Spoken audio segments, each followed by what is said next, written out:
baby. That's all right. Dude, we've gone full. Like I had to deck out for this one. I love it. I should have put my Celtics hoodie on. I figured, I dropped the ball there. No, I mean you got Larry Legend behind you, so Yeah, that's right. There you go. I And mean this is yeah, like we this got a is bunch gonna. of you got a bunch of Celtic stuff up here. Jeez, We're that's good. so awesome, man. Yeah. They're off to a great start. I saw them. Was it last week? Whenever they were in Atlanta, Yeah. November, two It's weeks like ago. 2 weeks ago. Yeah. 2 weeks ago, because they like last year I struggled because me and Jessica went to two concerts over the course of like 2 weeks in March. Yeah. And literally the Celtics were in Atlanta twice in like a 5 day span, one of those weird end of the year road trips. And I was like, I guess I'm not going to go to a game this year. I can't justify it. Right. And then she was just like, just go. If you find one and it's a night that works, just go. So I did. And then I was looking at this year's schedule over the summer when it came out. And unless I'm continuing to miss it, and I don't think I am, that was their only game in Atlanta this entire NBA season. Yeah, I think they only play once in Atlanta and once In Boston. in Boston because And I they was, yeah. I think they're playing. Everyone plays in the NBA twice now. Yeah. So I So, was like, I kind of need, I think, personally, I think Atlanta, and I don't have the standings up, but I think Atlanta's got some players. I mean, like everybody knows Trae Young, yeah. that Is number one Quinn pick. Snyder still the coach? Yeah, He's yeah. awesome. And He knows then what he's doing. they got that dude who's the number one pick, and it was, I mean, it was a weak draft a little Yeah, bit this last year, but they've got Jalen Johnson. I think he's going to be an all star this year. yeah, That came out of Duke. He's excellent. yeah. So, and then, I mean, they've got dudes. I mean, Capella, you know what you're getting with him. You're going to get 10 points and Right. 12 boards. And then Delvin Hunter, when he's not hurt, they've got a lot of, like, they're one of the most, I think, versatile teams in the East. Right. We'll see. It's We'll gonna be see. interesting. Yeah. Seems like Tatum and Brown and all the whole team's locked in though. I love it. Yeah. I do. Oh, man. Well, we're going to talk about it on here. I'll probably not even cut this. A lot of these, I'm like, all right, you ready to get started? I'll cut this first half. But Yeah, just some riffraff back and forth on the Celtics. I'm yeah, all in on that. no doubt. Well, let's talk about Coleman first. All right. Let's talk about what pays the bills and your guys. Yeah, yeah. Fourth year? Is it fourth Fourth, year? yep, fourth year, 3 games in. Yep. 3 games in. How do you learn much after 3 games? Yeah, I mean, we you learn a lot about your team. That we've been kind of in a weird situation, more so than any other year. We haven't. I think we've had 4 practices out of our like 19 practices where we've had 10 guys due to injury in football. Dang. So like the Yeah. things that we've been not very good at, have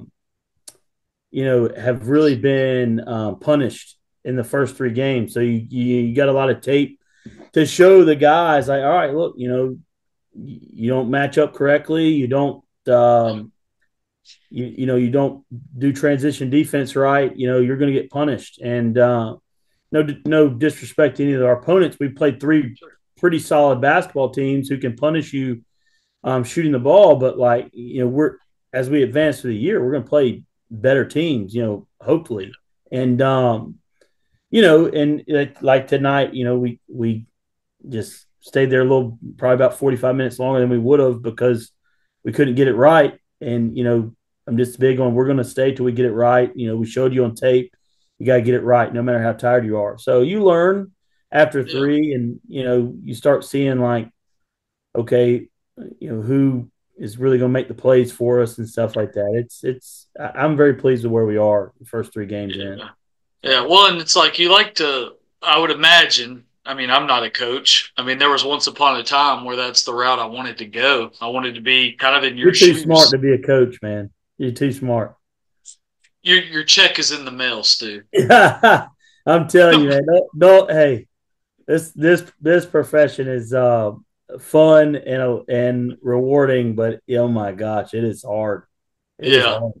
Well, It's that's hey, it's climbing the mountain, man, and yeah, that's what is every life year. with well, and what is life without adversity? You want to, That's right. what is growth if you stay in a comfort zone? There That's is right. no growth in that.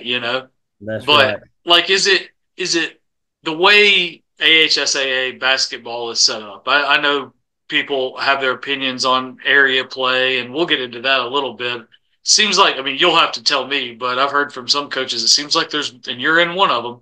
It seems like there's more three-team areas Yeah. maybe than in the past, but like it's kind of like you work out the kinks now. It's kind of like what Oates is doing at Alabama, where Yeah. I mean they're one of the top three, top five teams in the country. But this November, December, he schedules like a daggone madman, All right. so that come time when those games really matter, which for you guys is area play, you're battle tested, you're kind of ready to go, right? Yeah. I mean, even like what's so funny about high school basketball and why it's, in my opinion, it's the hardest. Now, obviously, if you don't have the dudes in any sport, it's hard. If you don't have the dudes in football, it's hard. It's really hard to win, just like it is in basketball. But in my opinion, like, in football, your regular season means so much. And in Yeah, basketball, your regular season means nothing. correct. Even the area games, like, they mean nothing. Now, if you're in a 3-team league, yes, they mean a lot more because you can get an automatic bye to the Right. playoffs in a 3-team league if you win the regular season. But there's no reward. I guess the only reward is that you get to play at home in a playoff game with neutral refs, and you Yeah, just get to play where you practice. I mean, but in high school, when you get to the area tournament, there's going to be half the stands is going to be full with the other team's fans, and then I mean, you're not really. I mean, it's a home court advantage, but it's still playoff basketball, and so there's really no reward for winning the league. So no games matter until the area tournament, and you say, and I say that kind of tongue in cheek. They all matter because you're trying to get better and get yeah, prepared for the area tournament. But like, I mean, it's kind of a joke. Like it drives me nuts because like, what's the we're not like you look at like Sanford, for instance. They have to win their conference tournament to get in the NCAA yeah, tournament. yeah, Well, what's their reward for winning the conference tournament? They get like a double bye.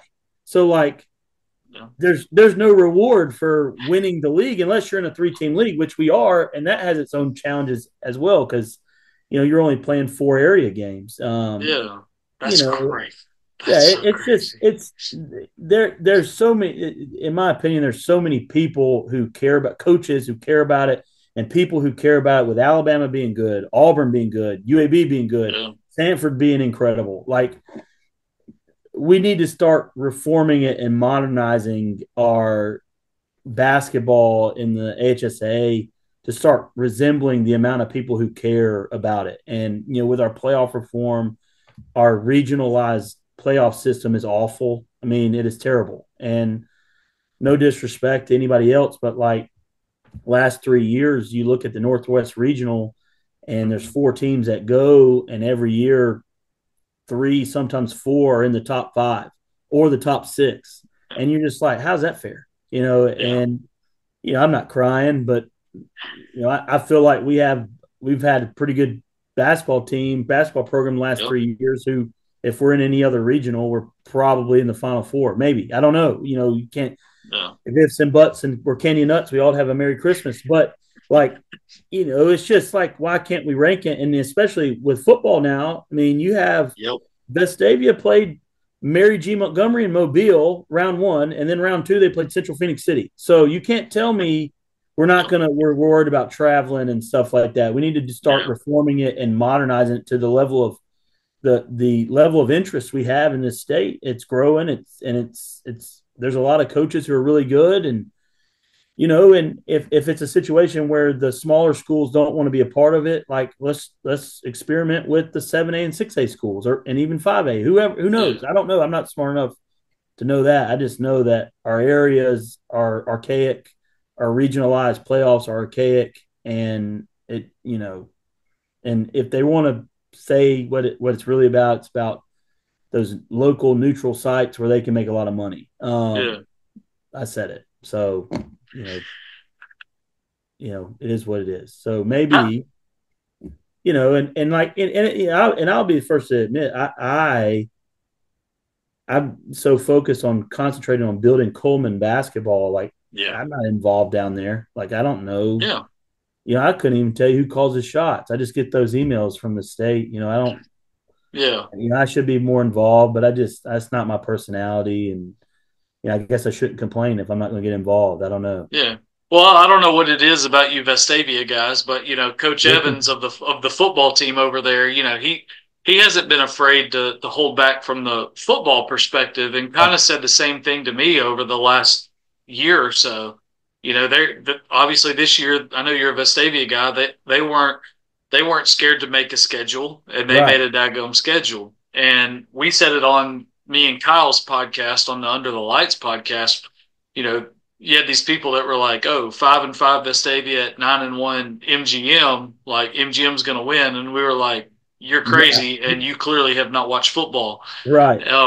But like, what would the reform be? Because Coach Evans's idea was like, if you've got 16 teams in 7A football that make the playoffs, four out of each of the four regions, he was like, rank them, and travel's not a thing. And yes, they did change that up a little bit this year, but it's kind of like, how do you rank them? What is the Yeah. what is the system to rank them? Because I'm just going to level with you. I'll say this, since I'm not a member of it.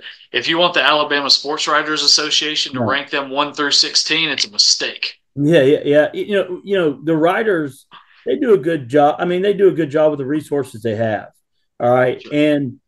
But I don't want them. Regionally. Yeah, regionally. I don't want them ranking our teams because they don't see everybody. Bingo.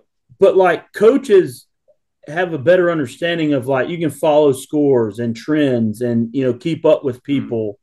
And I really believe, if it were me, you have your I would do 8 team regions, have a real conference tournament, and I wouldn't change them. Like, I have a buddy of mine, he played in Wisconsin, and I forgot what their conference is, and it's been the same for like 60 years. And they have a conference logo on the court, like, and it's like Oh, there's deep embedded rivalries about your yeah. league. It's a league. It's not like an area. And And this is high school ball. high school basketball, and like, so I think we do 8 team regions and call them conferences, and don't change them unless if someone jumps to 7A or drops to 5A Sure. or whatever. You have to make the adjustments, but you have a Yeah. conference, you play a conference tournament, and whoever gets in gets in, and then 6A is 32 teams.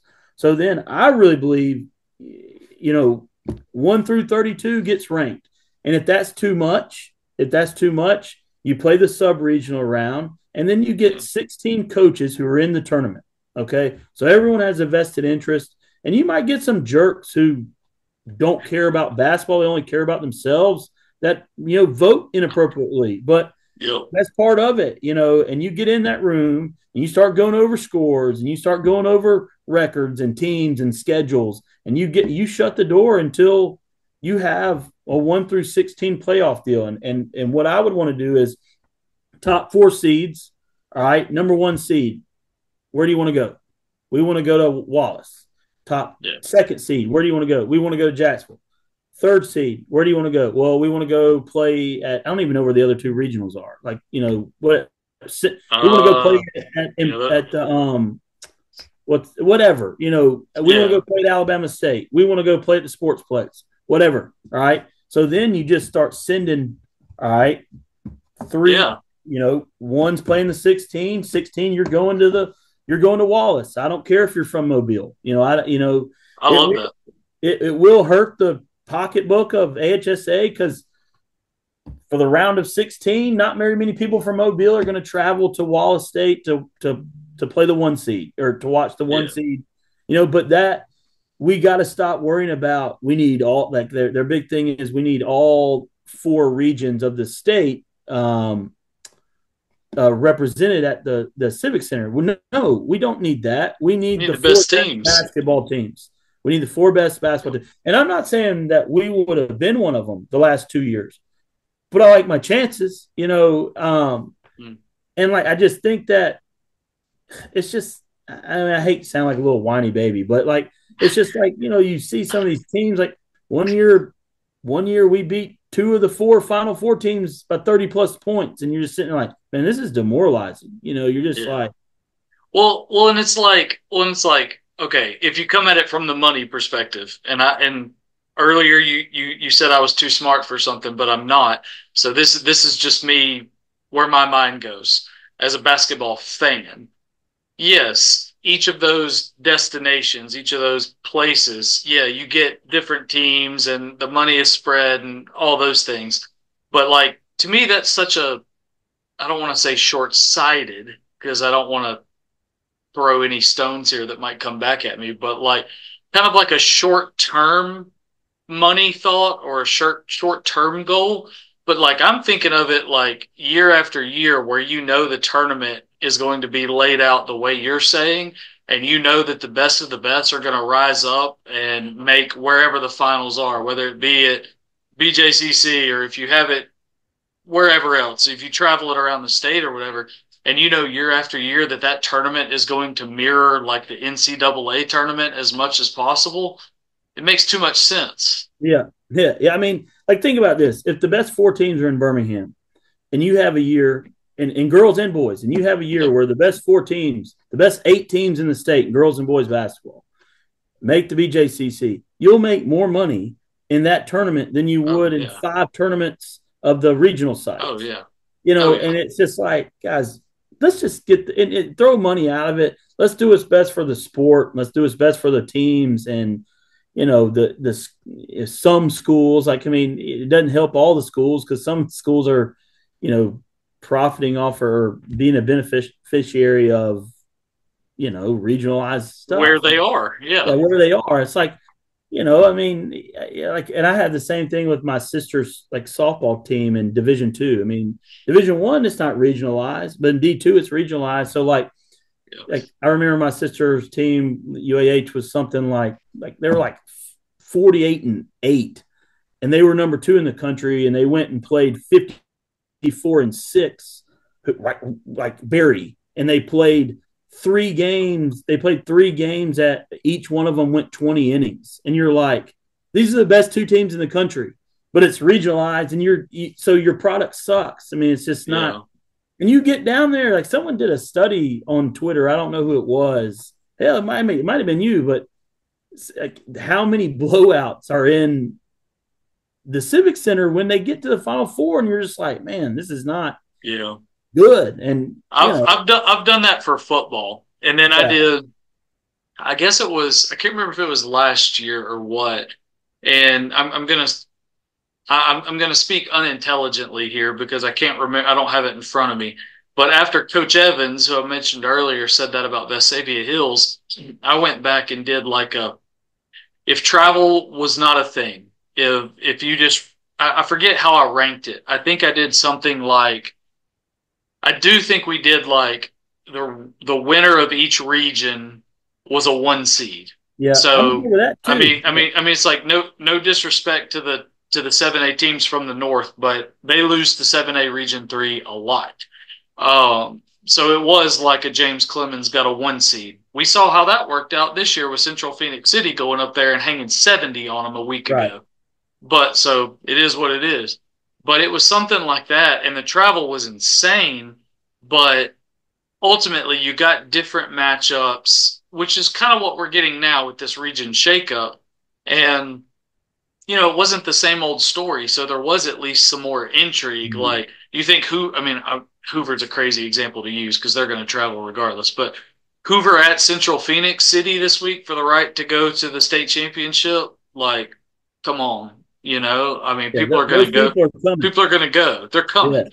And what I hate, like, on the other side at the 6A level, I was just at Spain Park the other night, and this is just a product of how it is with North and South, and that dividing line basically runs through somewhere in the Mountain Brook Homewood, Hoover ish Yeah. area. Because I mean, we've had years covering football where Mountain Brook goes north and Homewood went south, and we're like, is the dividing line the zoo? Like, is it literally like Yeah. straight through the Birmingham Zoo? Because it was like Mountain Brook went to like Hartselle or something, and Homewood went to Saraland, and we were like, Right. those two teams are like here, and they went like that in the Yeah. state. It's But like like, Clay, Chalkville, and Pinson Valley come to Wallace, yet yeah, they are on the east side of the city, the state. Like you're like that makes yeah, they're coming across like they can literally. It just makes no sense. yeah. Well, because None. I mean, some teams have needed to win, and once you get in any kind of tournament bracket setting, whatever it may be, chaos ensues, and that's pretty much the fun of it, right?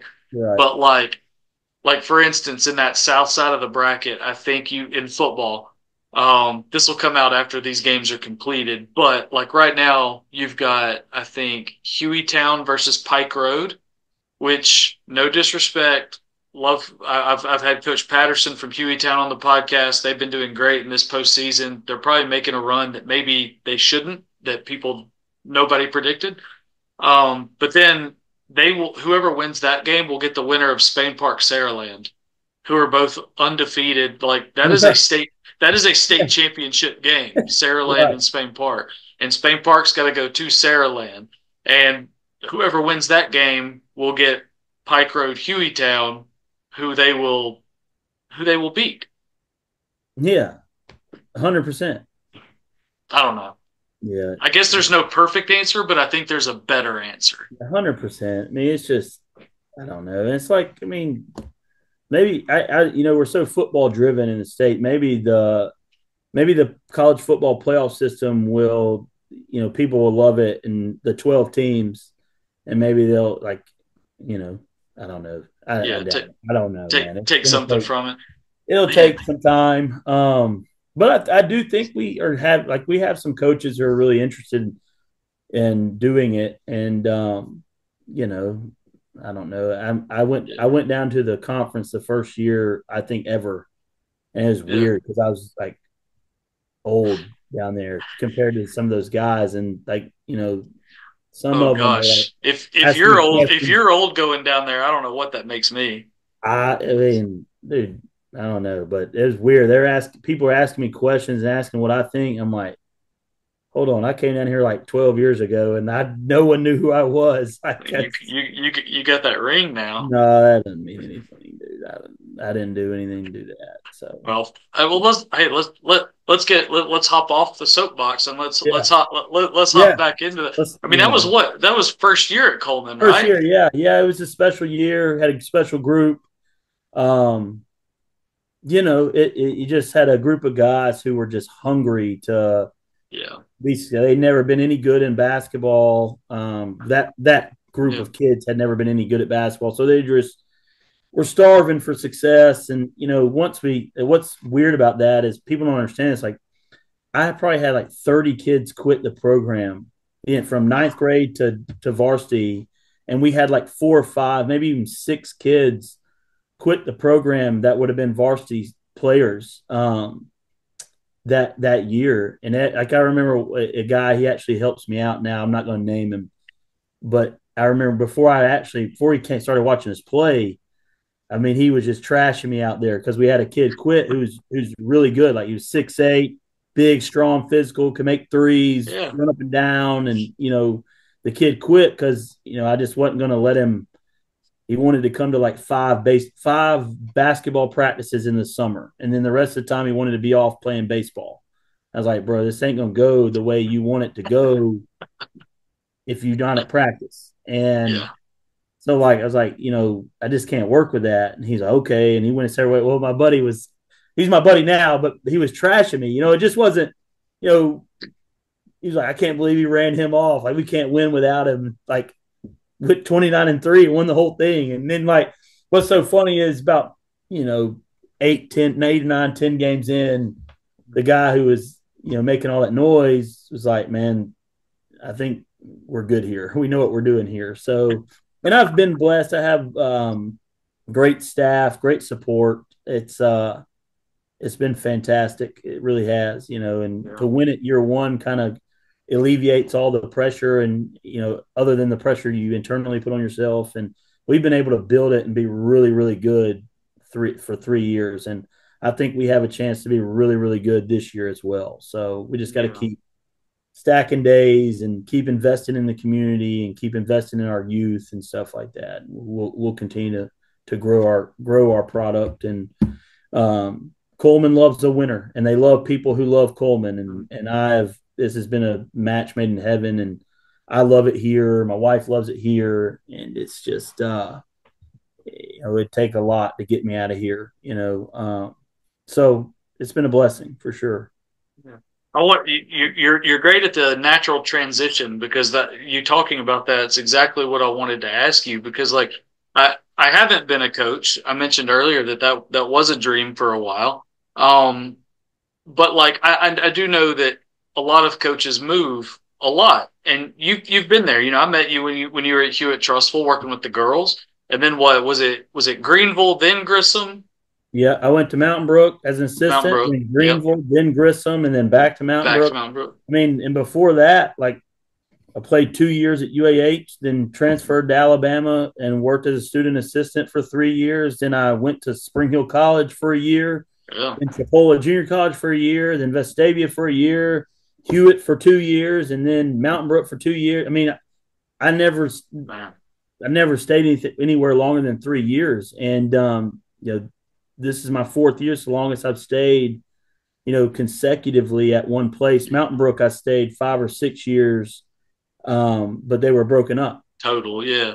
So So what I mean that's what begs the question. Like, I mean, for when you compare it to some places, it's still it's an infancy number, right? right, But yeah, I mean these days I think it's harder to stay at places where, nobody is Buddy Anderson anymore. you're right. Nobody is Fred Yancey anymore. But four is still the longest. Like what's kept you there? What's kept you tied down in Yeah, Coleman? yeah. I mean,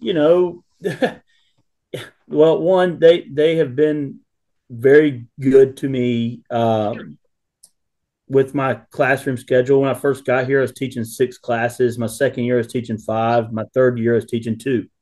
And then this year, we had a little weird stuff going on, and I'm back up to 3. But their second semester, they're going to work with me and put me back down to 2, and then we're never going to have the problem again.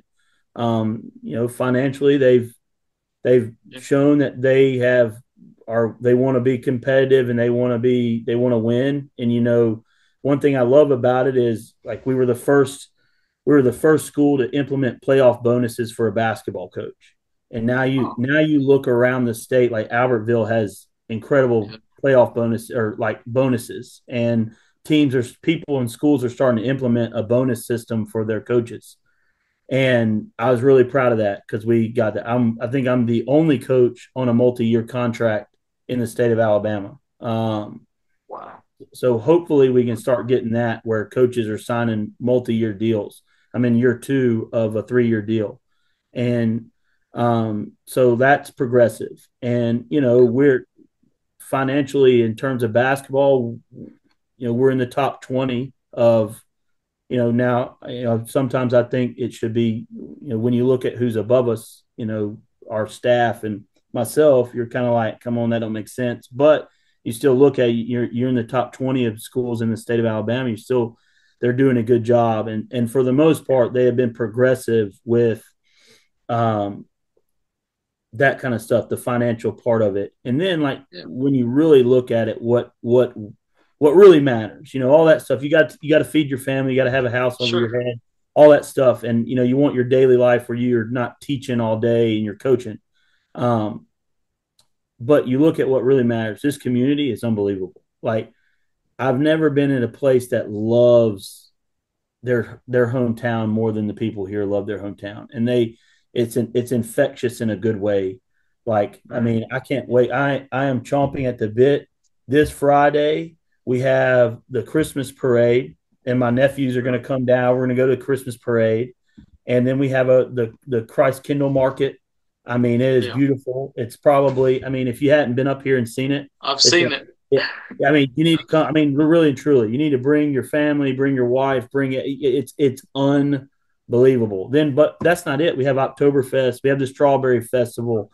We have so many things going on here that like I've always kind of yearned for. Like I've, Mhm. Vestavia is a great. It was an incredible upbringing, but we didn't have Yeah, the festivals. We didn't have the county fair, yeah, and we just didn't have those things growing up. And like we just love it here. There's great yeah, food in Cullman, and the people, like, I mean, now we've had success and people, I've done a pretty good job of getting out there and giving back to the community. Like we do a special needs camp, and we volunteer a lot of our time with our players and ourselves, and our youth programs. We're always at kids basketball games, so we're active in the community. But I feel like myself and my staff included and my wife have done a very good job of letting people know that this is our home now. We bought a house here. This is where we want to be.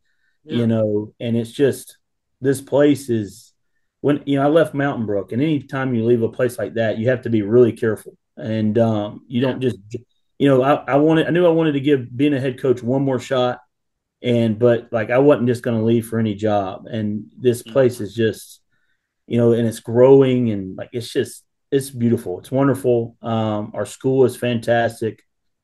And it's just really hard to explain because I try to tell our people here, Birmingham people, Huntsville people, they don't know about how great Cullman is. We have to invest in coaches to get them here and teachers to get them here first. And we have to make Yeah, it so good that they come here. And once you come here, you'll never leave. I mean, it is just fantastic. And it's growing in a positive way, and yeah. completely growing out of those old nasty stereotypes that weren't stereotypes, they were true.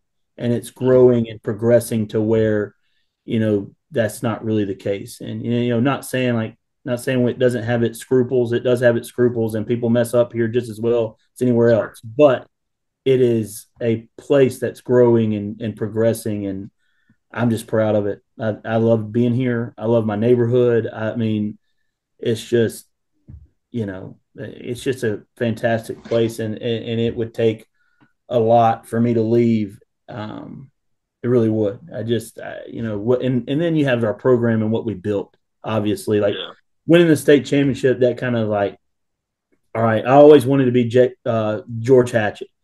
yeah, I wanted to be the guy who won at a place no one thought it was possible, and stay there 30 years, make an impact on the community, and everyone know who you are. And that's what we're becoming. And we won it the first year, and we've broken school records the next 2 years. And I just don't see myself ever leaving unless it's just something happens here, or the direction we go start going backwards, or like never say never, but I right. don't see it. It's just a special place, man.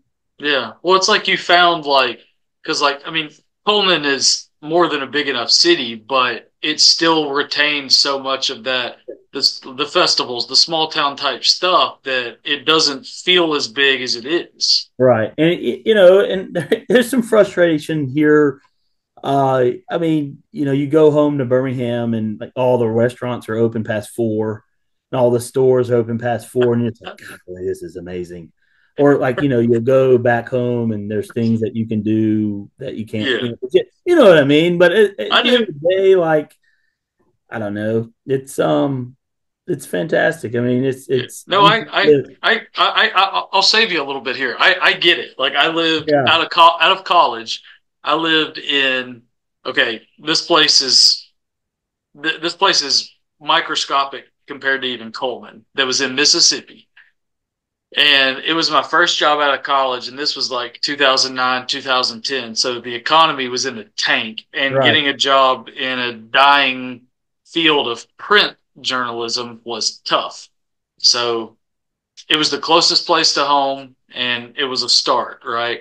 And I'm right, moving there at 22 years old, and I stayed for 7 months. I covered a football season, I covered all the town news, all that, and I was like, I got to get out of here. This is all like this is Yeah, awful. I was like, send me back to Birmingham, get me back to Alabama, get me back closer to home, please. And this is before I knew my wife, and I tell her all the time now that I'm in my 30s, I'm like, I can see myself living there now. yeah, yeah, like like it slows down a little bit. The people know me, I know that like the football coach when I was there, like this was, oh gosh, what year was this? This would have been 2010. And so like Huddle wasn't really, I mean Huddle was around, but like people yeah. weren't on Wasn't Game yeah, yeah, Changer, people weren't on Huddle, all that. On I would keep my own stats and still do. I keep my own stats at any game I go to, basketball, baseball, football, it doesn't matter, just so I know I've got it. But he would bring me the stats, but they only did their stats on like Sunday mornings rewatching the film. yeah. And so Sat they in the would day. I remember those days. they'd rewatch every play and someone would chart it from the film. And then on Sunday evenings, he knew where I lived without me telling him where I lived. Yeah, there you go. And he would show up, stick them in my and stick a crumpled up piece of paper in my mailbox that had all the stats from the game.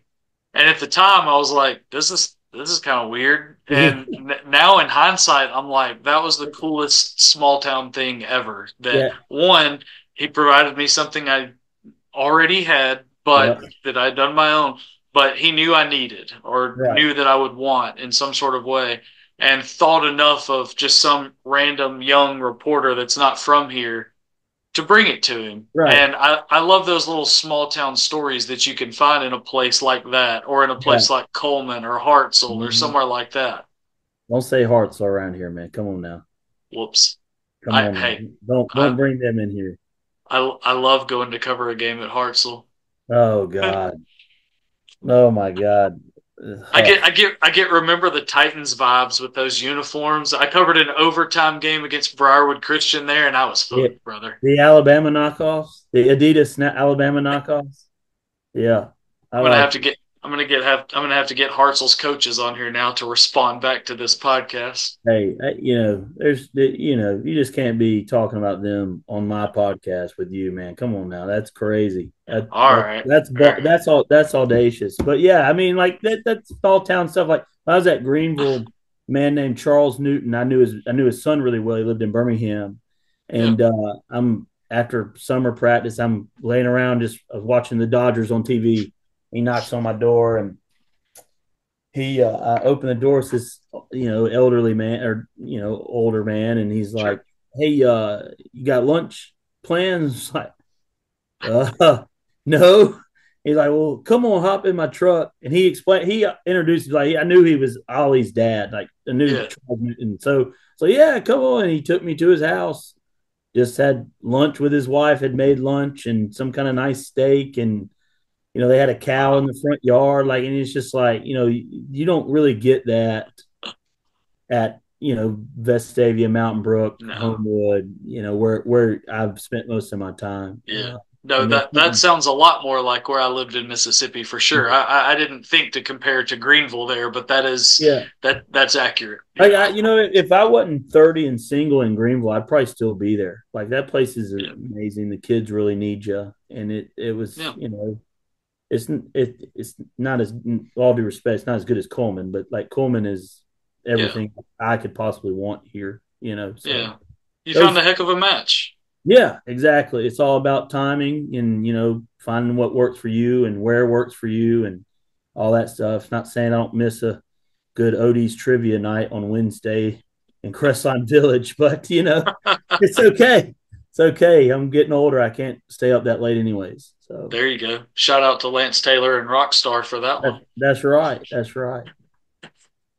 Man, I wanted to ask you, you mentioned, when in that state, I'm going to say this tongue in cheek and try to be funny here and try to transition us into a certain team here, but Right. Yeah. Yeah. uh, state title in the first year as head coach. So obviously these kids are already there. You've got to do some culture stuff, bring in some new juice, all that kind of stuff. I know he was interim for the year before that because the previous coach, who I couldn't stand, I'm glad he's gone. But You feel like Joe Mazzulla learned a little something from you or something for last year? I don't know about that. It's funny. I did another podcast, and like obviously, Joe Mazzulla is a better basketball coach than I ever thought I could be. But like, all these little things start coming out about him. When you win Yeah. it, people want to know everything, and like how Yep. he, showed his team MMA fights, and how he Mm-hmm. like loves Manchester City football Yep. club in England, and all these like things come out. And I like one time I looked at my wife, I'm like, is Joe Mazzulla knocking off everything that we've done at Cullman? Or are we just like kind of Yep. like minded people? Yep. Like like it's just, I don't know. It was bizarre, and I'm like, man, maybe I'm pretty good at this. Maybe I know what I'm doing a little bit, because the Celtics coach is doing stuff that I've been doing since heck, I was at Mountain Brook as an assistant. Yep. And it was pretty cool. And I think, golly, man, he's unbelievable. How Yep. innovative he is. And I love how, when you get in that professional mindset, especially in like baseball, you're gonna manage the game like you would to explain in an interview why you managed it like that in case you Mm-hmm. get fired. But Missoula is not like that. He's not calling timeouts, even though you get an infinite number of timeouts in the NBA. Like Yeah. he's like, you're gonna figure it out. He's builds a personal relationship with them, but he like wants adversity for him. Like, it's a breath of fresh air, and I think it shows. Like the Celtics are tough, man. Like they're not. Yeah. Like Jason Tatum's probably not a natural tough guy, but he's out there guarding, rebounding, passing, and, doing tough things when it's hard. And I love Missoula. He's I unbelievable. do too. Like it took me a while to realize like I was like you don't forget a name like Missoula, but I couldn't for some reason when he was interim after Udoka had all of his Stuff going on. Yeah, stuff going on is how we'll say that. Yeah, yeah, yeah. that's an astute way to say that. It's But like I didn't realize that because I watched so much college basketball like in high school and then in college that at some point it finally hit me that I was like, oh, he was the guard at West Virginia. yeah. Play the back of the 131. Yeah, Big like big what X. was Huggy the coach Oh there yeah, then? Huggins took over for Beeline, Yeah, and he didn't go away from the 131, which is what Beeline did, and they beat right. They had a Cal. run there. Yeah, they went to Yeah, the Final Four, I believe. They beat yeah, either went to the Final Four or the Elite Eight, because Cal and them had DeMarcus Cousins, Bledsoe, John Wall. They were loaded. Patrick loaded. Patterson. They were loaded, and that 131 got them. And I mean, if that tells you a lot right there. If you can play for Bob Huggins, you're a psycho. So Yep. you're tough enough to handle anything in any situation. So Man. that tells you a lot about Missoula right there. Yeah, I can't get enough of his just his I don't know like I'll go search out like there's 82 games and it'll be like a random Wednesday night game against like the Raptors or something and I'll get on YouTube the next morning and watch his post game just because Yeah, I'm like again, not that I'm a coach, but like I'll just sit there and listen for nuggets of stuff, yeah, because there's so, I mean, you know this being especially being a high school coach, there are so many things that you guys say that he says that many coaches say that transcend the sport itself, yeah. and you can take something from for your life. And he's one of those guys to Oh me yeah. that's just kind of top of the top in that regard. Yeah, I mean, and one thing I really respect about him, he's obviously eaten up with basketball, but like you can tell, yeah, this is his passion, but that's not who he is. It's Yeah. just he keeps it in perspective, and Yes. I struggle with that. Sometimes I feel like, who am I without basketball? And Mm. that's terribly unhealthy and not the right mindset. But it's just so hard when you put so much into it. And he just obviously is like, if we lose, I get fired. It is what it is. But now, when he has, a $9 million buyout, I guess he can have that. A little easier to say, yeah. Yeah, But yeah, still, like he's one of those guys that feels, I don't know, never met the man, obviously, but like that when he says that, there are some coaches, again, across any sport, where if they say that, like, oh, this is about more than, just sports, you feel like, well, yeah, if you get fired, you get $10 million. There are coaches that we could name that we easily are like, well, you're kind of an unauthentic, like, you know what you're right, getting. But like, I feel like he would say that if he was getting paid $10,000 a year or something correct. like that, Yeah, I like agree. he You know, just he feels was a really heck of a authentic. coach. He coached Division II basketball. He was a heck of a coach before Oh yeah, anyone knew who he was in the coaching world. Like, obviously people know who he was. He played at West Virginia, but like, he was a winner before he got to the Celtics. So yes, he's known what he's been doing for, as long as he's been doing it. So yeah, yeah. I mean, there was tons of naysayers too. Like, I mean, when he got the job, after being the interim guy, it was like, who? Like, because Udoka was at the time when he was hired. What? I he mean, he was a was supposed to. name. He was the Yeah. name, and we saw how that worked out. And I'm glad it worked out the way it did. He could head on to Houston and wherever else he ends up. But yeah, man, I can't I can't get enough of them. Love what they stand for. Love Brad Stevens. Oh, Like like I the was so goat. like I was so mad like when he decided to not be the coach and kind of Yes. take that next role. But man, it has been the absolute And I'll best admit, thing. when they hired Brad Stevens, my direct quote was, "If Rick Pitino can't win with the Celtics, how's Brad Stevens going to win with the Celtics?" And I respected everything he did at Butler, but like that dude is a genius. And now, I mean, like Danny Ainge did a heck of a job in the front office, Sure. but nowhere near the job that Brad Stevens has done. Like what I mean, Boston's on the like basically blacklisted by every team in the whole league because they're like, I'm not trading with Brad Stevens because he knows He something knows I don't. something. Yeah. Yeah, and it's amazing, man. Like, and I was disappointed. Like, we were so close. He was so close, but he took over what a 18, 17 win team, and then we went to the playoffs his first year, and he was so close. And I just like wanted him to win it as a coach, but winning it as the GM and president, I mean, like that's you Yes. have a hand in everything. He hired the coach, he picked the players, like that's he's a genius. And there will be Yes. no Brad Stevens slander in front of me ever, even though No. I have a text message group, and they love to pile on him just because they know they'll get me fired up. But I love him. Yeah. Well, the only thing about, not about Missoula, but like the only thing in the last year or two that has made me sad as a Celtics fan, because there hasn't been hardly anything to be negative about, was you used the word, well, you said psycho, but the word that I'm actually looking for here is sicko. I got so hooked on everything, every piece of content that JJ Redick would produce Mm-hmm. with his podcast show. Loved JJ Redick. Hated him when I was in college just because. Yeah. Can I just say it? Can I just say it like this? And maybe I won't get canceled for this. He was the epic white basketball player at Duke. So Yeah.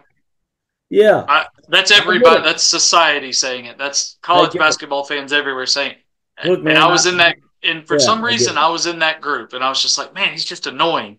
But I love that guy. And when he did one of his podcasts in person at the Celtics facility with Missoula, it was a must listen for me and must watch. And they talked about, because there were rumors about JJ, like, this is before he had I forget the name of it, Mind the Game with LeBron. This is like a year before that.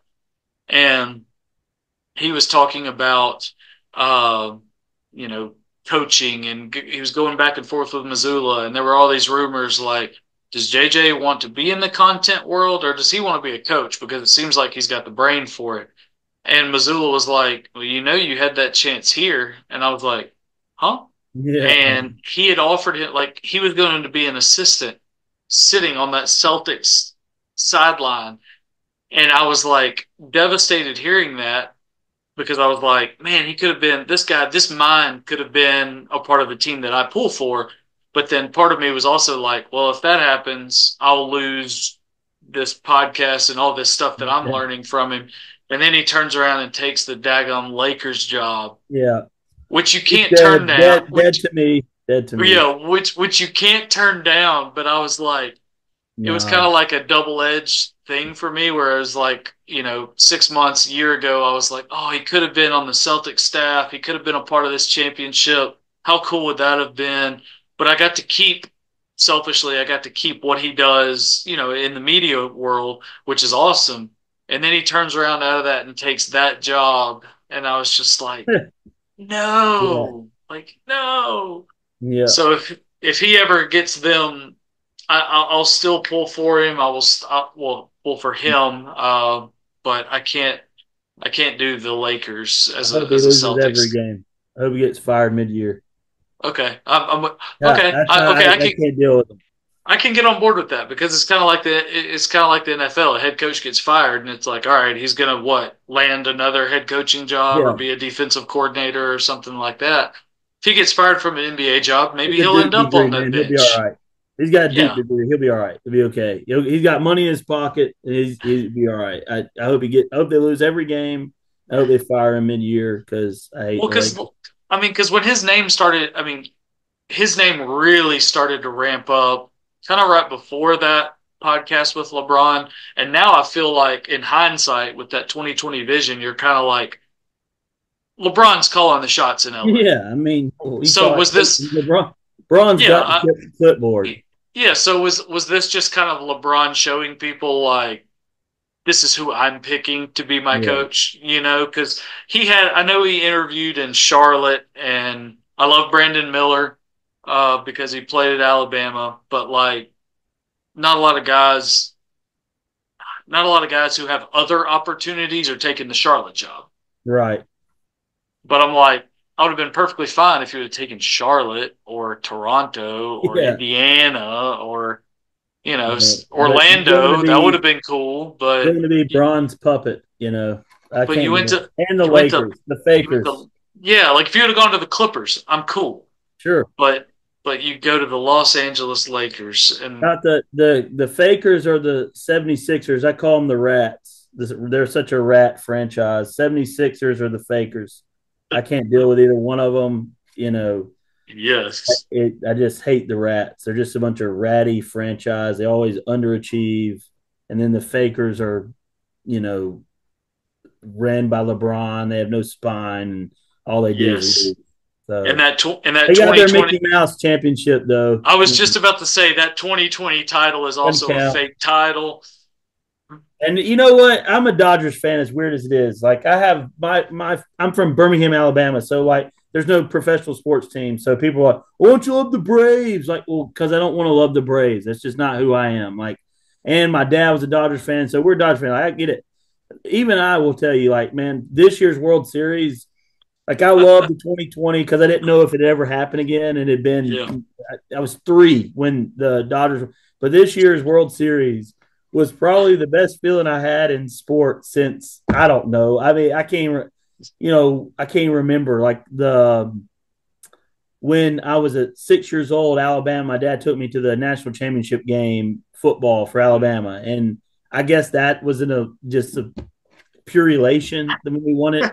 But that like I remember, Bueller strikes that dude out, and I'm jumping on my couch. My wife runs and tackles me, and next thing you know, I spent $2,000 of in my hard earned money on Dodgers, Yes. championship gear. I So mean, look at yeah, me. yeah, I get it. I mean, you kind of said your dad was a Dodgers fan, so Yeah, I can't now ask you to defend being a Boston fan and an LA fan in another yeah. I sport, mean, but like I would defend it. Like you look at the Celtics, the '86 Celtics and Larry Bird.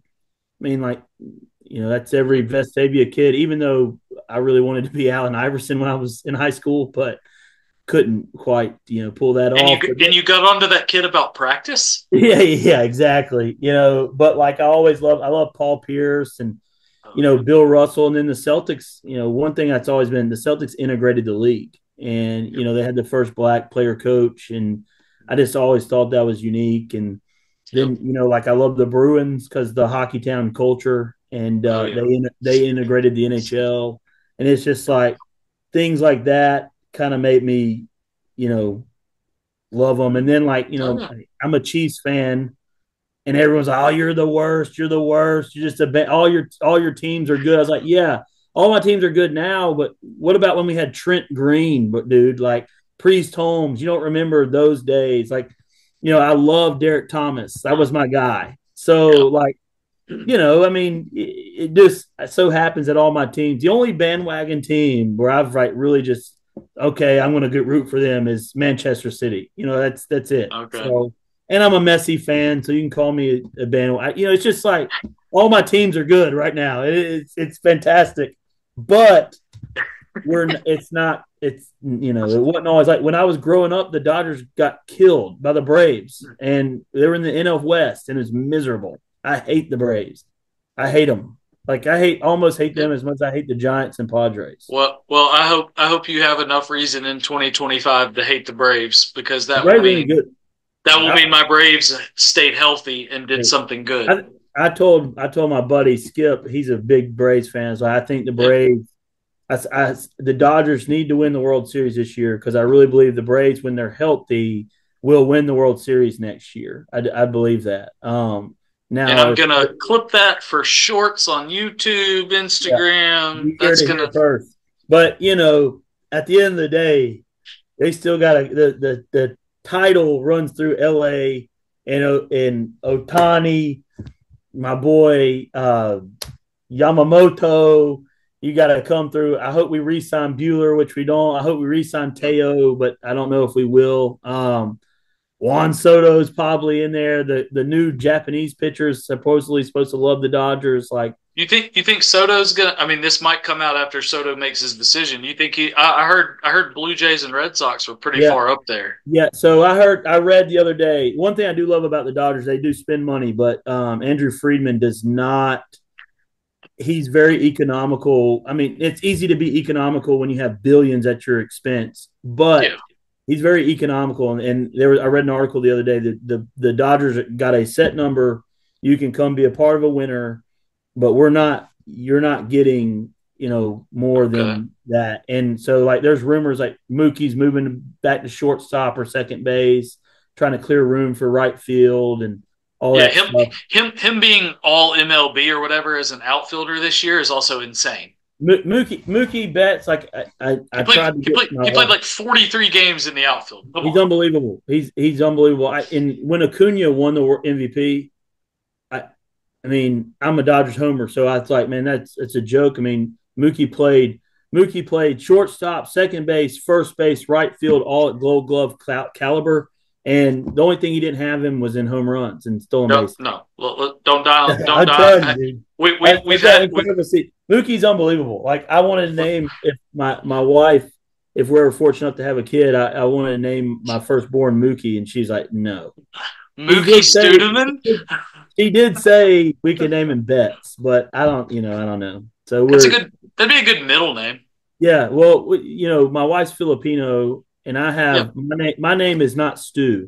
I've just been Right. called Stu my whole life, and my whole family Yeah. has names that aren't really their names. And then my Right. wife is Filipino, and a big thing like her brother's name is Timothy Manzanero, and they call him Ian.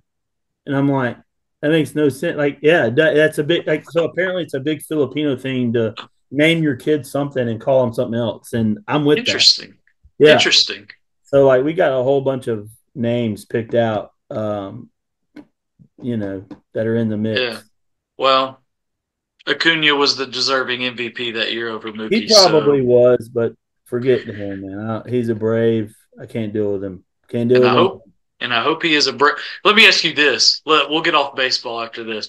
Let's say, sake of argument, I don't have it pulled up, so I don't know how. Freddie Freeman was in Atlanta for Yeah, 12 years. I don't know the exact number. hated him. Let's say Freddie finishes his career as a Dodger and goes 10 years as a Dodger. And I know this is going to hurt for you to hear it. It would bring joy to me.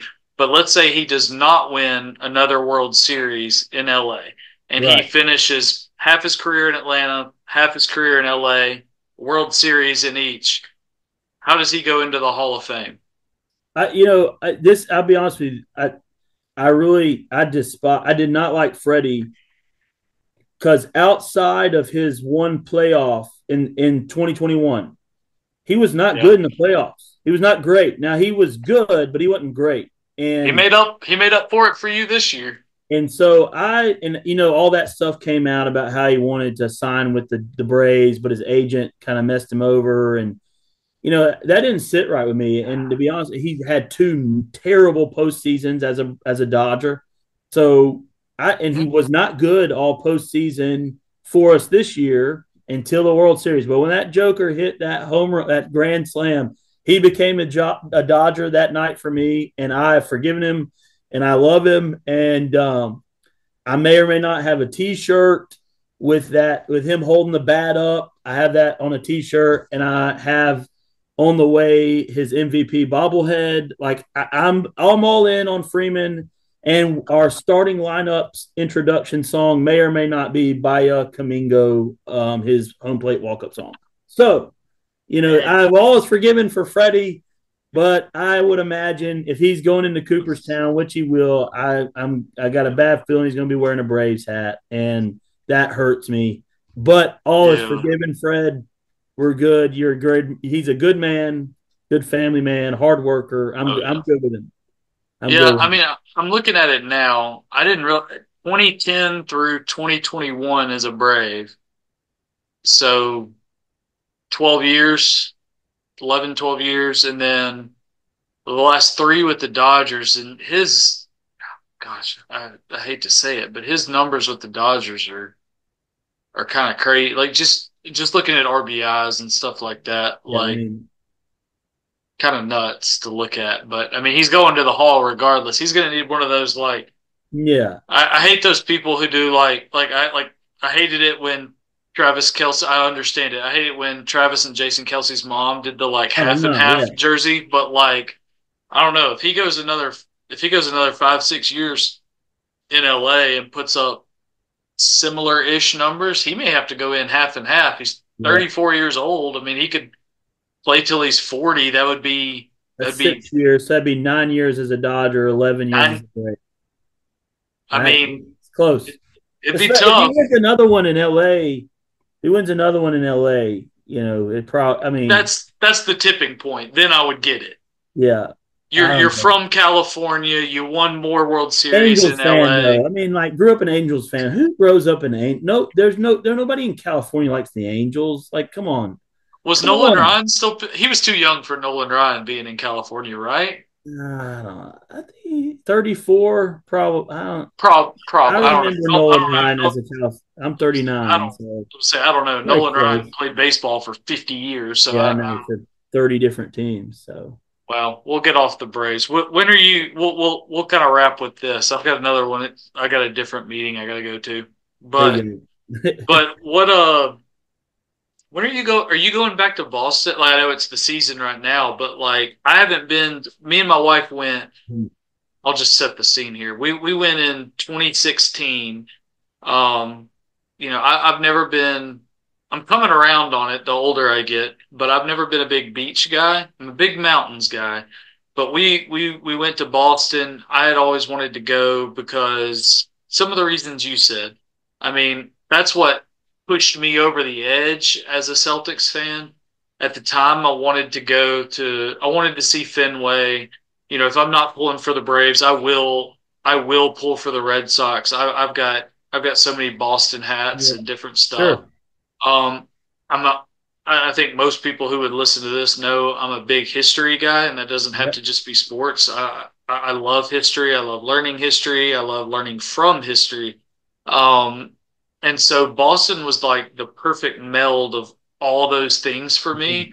And when I went to Boston, I was like, holy crap. Like I wore my Alabama stuff everywhere, and I got so many roll tides that I was like, where like inside Fenway, there was drunk Red Sox fans going like, "Roll Tide," and I was Yeah, like, yeah, that's "You funny. know about that?" And it was just, I don't think I could live there, especially in today's climate for different political and otherwise reasons. But Sure. um, I love that place, and I can't wait to go back. And I know you've been. How many times have you been?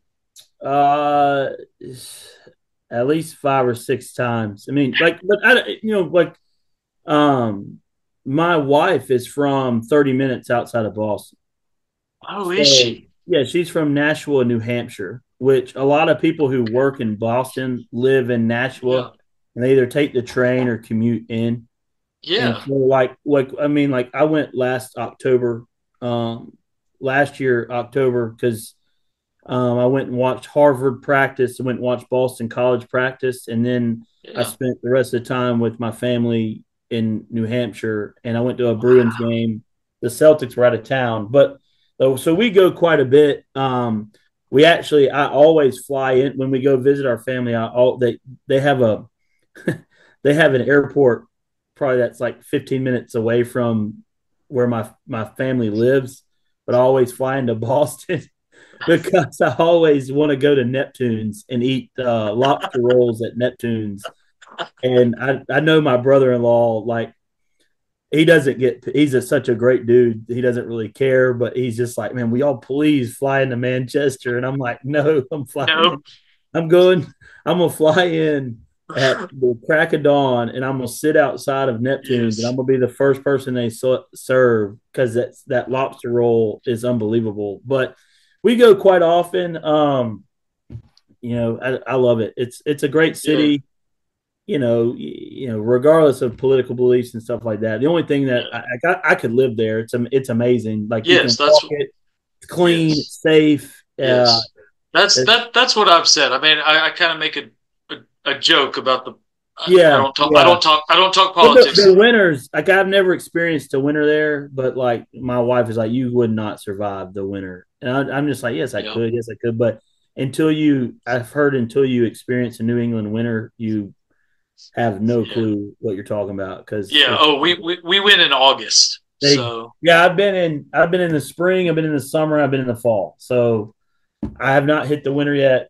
yeah. Um, Well, I'm I expected the because I'm trying to think. We went 2 or 3 or 4 years before that. We took a trip to New York, and okay, if you're going to New York, be rich yeah, yeah, or yeah, or or have more walking around cash than you expect. yeah, Because if you're trying to just get around New York, it it's big, but believe me, it is bigger than you think, and it is a pain in the rear to get around New yeah. York. And So it was cool to say we've been, but then we go to Boston, and I'm like, it's easy, yeah. I'm Now like, the T is hard. The T is hard to navigate. It doesn't make sure. any sense. Well, like I was slightly expecting something similar to New York, but not quite on that scale, but it to still be difficult. But when we rode the green, like when we're riding the Yeah, subway, I knew everywhere. Like it was, we got dropped off. We flew into Boston Logan. We have our bags. We get on that, and we know exactly where to get off. It's not too terribly crowded. Like, yeah, it's full, yeah, but like it's not a stressful big city. sure. I agree with that. It's like the biggest city you could be in that feels small in a way. Sure. I And like I love that. I agree with that. Yeah, I had to have a cheat code with New York too. Like, I don't feel any of that Yes. you, because my wife also, she went to school in New York and worked in New York for 7 8 years. So, like, Okay. I mean, I just follow her around, and we get. I mean, nothing in New York really Yeah. scares me, because I got a walking tour guide. Yeah. So, I mean, both cities are great in their own right, but Sure. Boston is just Boston kind of reminds me of like Crestline Village in Mountain Brook, Yeah. except like on steroids. Yeah. Exactly. You can walk you got kids everywhere. You can walk everywhere. People are out and about, and you can Yes. get to these restaurants. You can get it's pretty cool place, man. I strongly encourage, and it's an incredible sports town. Chicago and Boston are the best sports towns Zero doubt. you could ever go to. I've been seeing Yankees, Red Sox, and Fenway. If you can go to a Bruins game, go. The Yeah. hockey is amazing. And really Boston is a hockey town for people Oh who yeah. don't really know. And then the Celtics games are fun. And then I remember one weekend, me, Skip, and Bucky, we went to Chicago over Labor Day, and we saw Cubs on Friday, Notre Dame, Georgia on Saturday, and then opening night of the NFL season. We went to the Bears Falcons the year after the Falcons went to the Super Bowl. So I mean, that was just like sports heaven for a weekend. It's And if crazy. you can get to Chicago for sports and Boston, if you love sports, those towns are where you need to Yes. be. What's your favorite non-sports place in Boston? Oh, and non. Oh man, that's tough because I love the T. I'm a nerd. Like I history. I also am a history. I was a history major. Yep. I'm a huge nerd, and I love anything interactive. So the Boston Tea Party experience, they give you a feather, and Yep. you get to throw tea into the harbor, and Yep. you, Been there, done that. yeah, Huzzah! yeah, huzzah, yeah, exactly. So I'm a big nerd there, and like I love that the Freedom Trail is fantastic. You Yep. know, I can put myself like I don't know my imagination where I can like put I myself get it. Yeah. there, and then Neptune's. Other than that, Yeah. Neptune.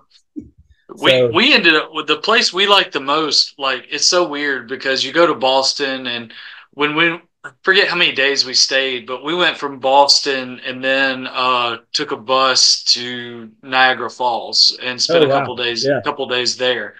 If I did that again, I would rent my own car. That's a different story. But instead of riding one of those bus things. But we kept going to this place. It was near the first hotel we stayed in Boston, a place called Uno's. hmm Um, it was fantastic, but I think my favorite place, and we didn't go in, and there's a reason. I think I would enjoy this more going back now. But again, anyone who knows me knows I am a huge fan of Henry David Thoreau and all the okay, stuff he Walden. Um, I'm more of a fan of his journal than Walden because it's just, I mean, it's like his diary, but it's just musings on just life and what was going on and things he saw and experienced, and I love that kind of stuff. But uh, the old corner bookstore that was in yeah, Boston, I mean, Thoreau was there, Hawthorne was there, Emerson sure, was there, and when we went, I didn't know as much about it then as I do now. And we went because that was part of the Freedom Trail as well. right. Because I mean, it's the old corner bookstore, and we get to it, and I'm like, this can't be right. And there's a plaque on the wall that Isn't it a says this. Starbucks now? At the time in 2016, it was a Chipotle, That's right. That's right. Yeah, that's right. Yeah, yeah, and I remember being devastated.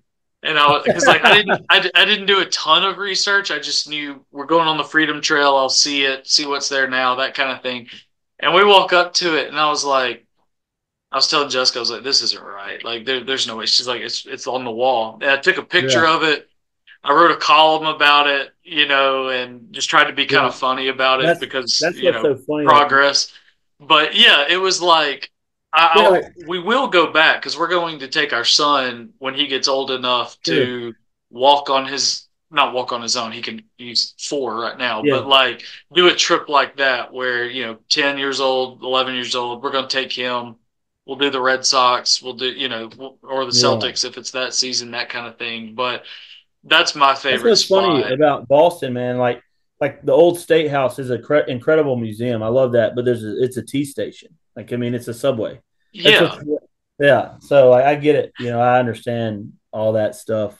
Yeah, it is funny. I remember the corner bookstore being Chipotle, and I remember the first time I went, I stayed in the oldest hotel in America. Like John Wilkes Booth stayed there, Babe Ruth, like yes, what's my man Al Capone stayed there. I'm just like yeah, all these famous, and then you get in there and the hotel rooms are just terrible. But like the yes, ballroom and like the entrance is awesome, and you have the first they invented the Boston cream pie, so you got to eat that, and you just sit there and you're like, man, this is really cool. It's just like it's 2020. Yeah.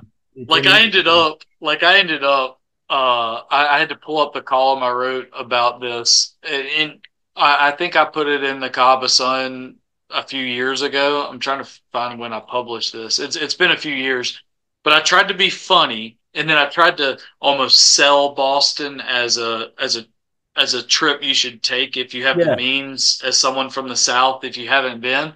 But I tried to be funny because, okay, Rick Bragg is one of my he's literally my favorite journalist and author of all time. I know him. He taught me in college at Alabama. He's won a Pulitzer Prize. He's top of the top for me.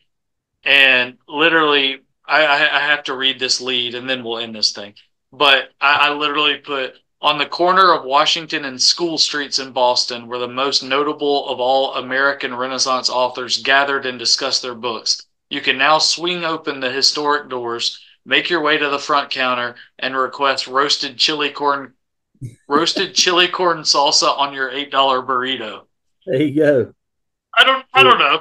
I thought it was like it brought in some history. It brought in what people call Yeah, progress, which I will forever struggle with what progress means. And I tried to make it funny while also a slap in the face of progress. And yeah, I don't know, for some reason, it's still my most favorite lead of all time in one of my columns. I there don't you know. go. Should frame that, dude. Put that on the wall. I don't know.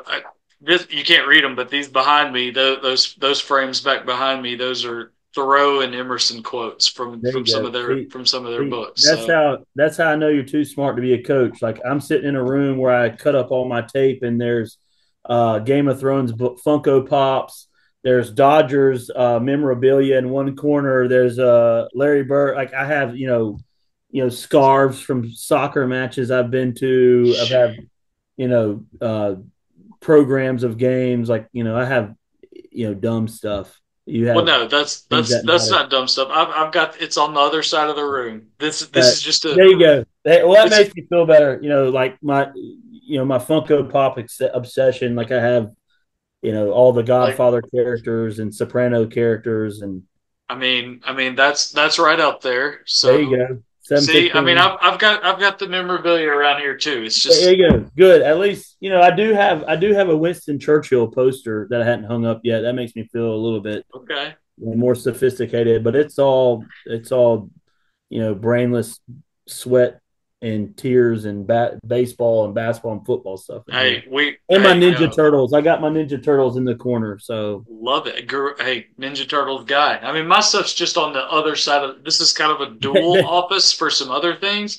you Like go. for some like real work stuff that sits Sure. on the other side. But yeah, all my stuff is over there. I mean, I'm looking at I'm looking at a little squish basketball, a Bear Bryant Coke bottle. There you go. I'm looking at a Wright Thompson book.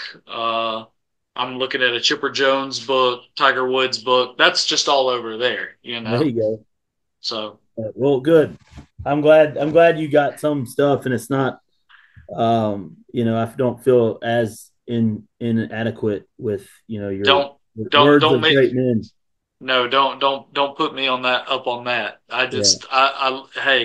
I just love I that do have stuff I do too. have George Washington crossing the Delaware Funko Pop though. I mean, that makes There me you go. that's sophistication, right? That's history. Well, you see, I've got a book. Again, I'm not going to go get it. It's on this side of the Yeah, office. sure. But I've got a book, and I want to do one. I would love to do one in the future if I can find the right figure or the right topic. But I'm reading, not actively, been busy, but a book I'm reading about George Washington, and it's this author that's from Nantucket, maybe, Hmm. who's written tons about the American Revolution and Boston and Paul Revere and all this kind of stuff. And he decided to write this book. I haven't read those, but I'm in the middle ish of this one where he kind of did almost like a John Steinbeck Travels with Charlie type book where if you know Travels with Charlie, he drives across America with his dog, right? And wants to talk to people about what America means to them and how they're living. And I think this was in like the, I don't know, 50s or 60s. I forget exactly. But this guy was like, I want to do that kind of book, but I want to trace back George Washington during the American Revolution and Yeah, really that's pretty during cool. his presidency. And he took his dog too, and he traveled with his wife and his dog, and it was kind of like he would do, kind of intersperse what he sees now and people he talks to now at the places that Washington was at in the 1780s and stuff like Mhm. that. So That's I've got pretty to cool. I got to finish it so that I can move on to something else, but I am in the middle That's like of me. that. I'm in the middle of Shogun and Art of War. I can't. And I Oh love both of gosh. them. I Oh love both gosh. of them, but I'm three-fourths of the way through part one of Shogun, and then I'm about halfway through Art of War. But I can't during the season, man. I can't do anything. Like I No. Is Art of War, is that fight the enemy where they're not? Is that Yes, Sun Tzu. Yeah, like we talked about it today. Like the victory is only goes to the people who are prepared to pay the price, and you that's right. know, the battle is won in the general's tent. You know, stuff like that. It's you know, never corner your opponent. You know, and leave them no option. Stuff like that. It's really good for life and business, and Yes. you know, being a leader. It's fantastic. But you know, Shogun is fantastic. Did you watch that show on FX? I haven't, but I've heard Rogan say that he's in the middle of it Incredible. and that he can't stop watching it. Yeah. So, Incredible. such is life. I'm Yeah. inspired by something the biggest podcast in the world says. Yeah. So Yeah. I'm like, I'm gonna have to start it soon. So Yeah. yeah. Shogun's fantastic. I mean, it doesn't have it shouldn't have a second series, but they're going to make a second series because it's so good. But the acting, you know, was fantastic. And my wife and I are thinking about going to Japan, so we really got into it. And you know, the book is better than the show because you get more obvious. Always. You know, the Godfather is my favorite book of all time, and you know, it makes the movies hard to watch. Harry Potter the same way. I tell you, the only book that I did not enjoy as much as the movie was The Hobbit. Like Okay. I didn't enjoy The Hobbit so much as a book that still hadn't read The Lord of the Rings, and I love those movies. And Yeah. I need to read I thought I was going to read on a cruise I went on, but that was just too noisy and too. I Yeah. mean, No, I'm one of these people that, you put me on this pedestal earlier, so I've got to knock myself off it and put me back where I belong. But I said have on you one of written these. books about like the whole city of Trustful? So like, don't tell me. I know how you get down. Like you can't knock yourself off the pedestal. That's a short book. But You've my written dog is. a book. That doesn't. I mean, if you've written a book, that's incredible, dude. Like I couldn't. That's I got to finish the one I'm working on now. But what are you at now? What are you working on now? so I'm doing a shocker. I'm doing a history book about. You were in Trustful long enough. The Cahaba project, the kind of where the That was, mall and what's yeah. now Cahaba Elementary School and all that.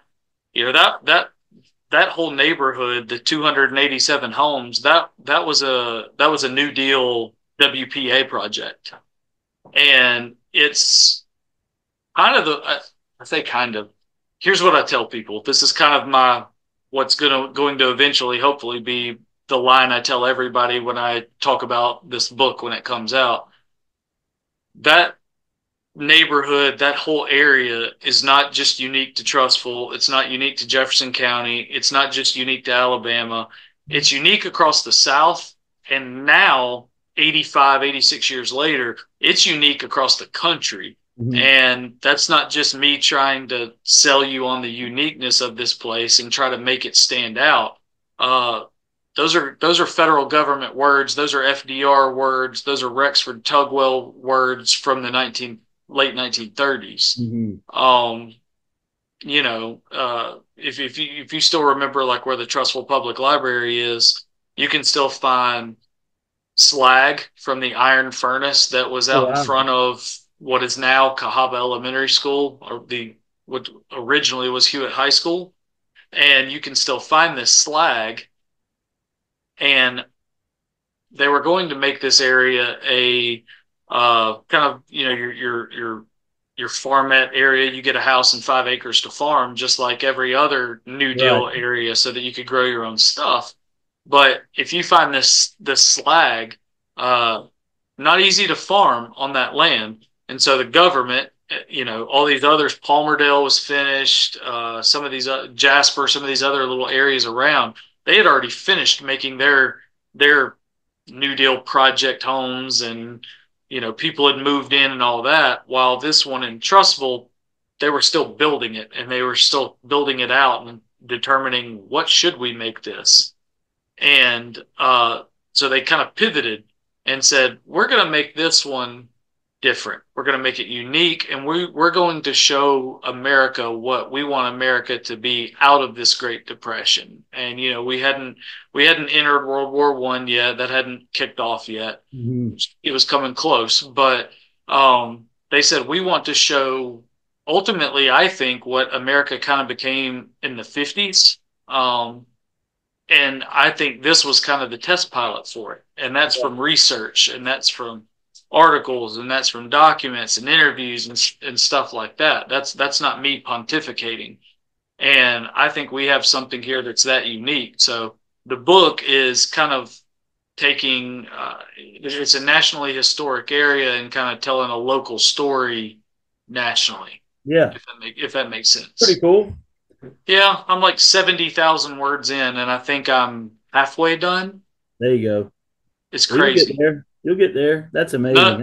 None, none of my other 6 books are 70,000 words. They're all short. This is, I'm halfway done, and it's longer than my longest book. Wow. That's good. And good for you, man. That's awesome. Well, I I'm hope you dying. finish it. Oh, I'll finish it, because if I've gone this far, I'm finishing this You gotta daggum go. thing. You gotta get I might through take a 5 year break after it, but I'm it. You I'm need to write a finishing sports it. book, man. Sports book. I thought Well, you should write Cullman basketball, the story of the first year state championship of Cullman basketball. That's where I've we're got so into ideas. Disney. We're the modern day Hoosiers, baby. That's what we are. Modern There day you Hoosiers. go. I've had ideas. It's hard to like, books are hard to juggle. Like, you can't do, like, especially if there's a lot of research involved. Like, you can't do more than one at a time. Like, for Yeah. me, for me, like, I have a day job. I'm not going to name it here because they wouldn't want me to, and I'm not going to do that. But outside of that, it's hard. And then you've got a kid. Like, I've wanted to do a high school football book for years. That it's kind of like what Warren St. John did years ago about Alabama football. He did football, but he did kind of the culture and the fandom Sure. surrounding it. I've wanted to do something like that. That's kind of a travel book as well. Like, I mean, going from, I mean, shoot, from Florence to Fairhope, right? And kind of tell stories in all these like smaller communities, Yeah. and also talk about their football and stuff like that. I've wanted to do a whole season traveling with a team, where that's kind of a book. I can't remember the name of it. It's over there.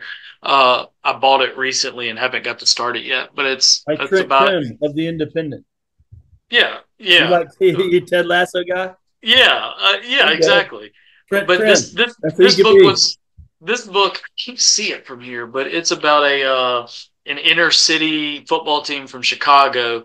Not, I don't want to say not unlike a Friday Night Lights book, but where he follows one team for a year, and he's on the bus with them, he's at practice, he's at the games, but he's also in their lives. And it's a lot of, I mean, being Chicago and inner city Yeah. Chicago, it's a lot of hardship and stuff like that. I've wanted to do a book like that. So I think a sports one would probably be next. But there's always going to be culture and life intertwined with Yeah, anything that it's I hard. do. Yeah, it's Yeah. just I'd imagine you have to have a pretty understanding job and a pretty understanding wife to follow a Yes. team the way you'd have to do it to do the book. Yeah. And I definitely have both. Yeah, So, there you go. Well, that's perfect. There yeah. you go. Well, let's wrap it up there.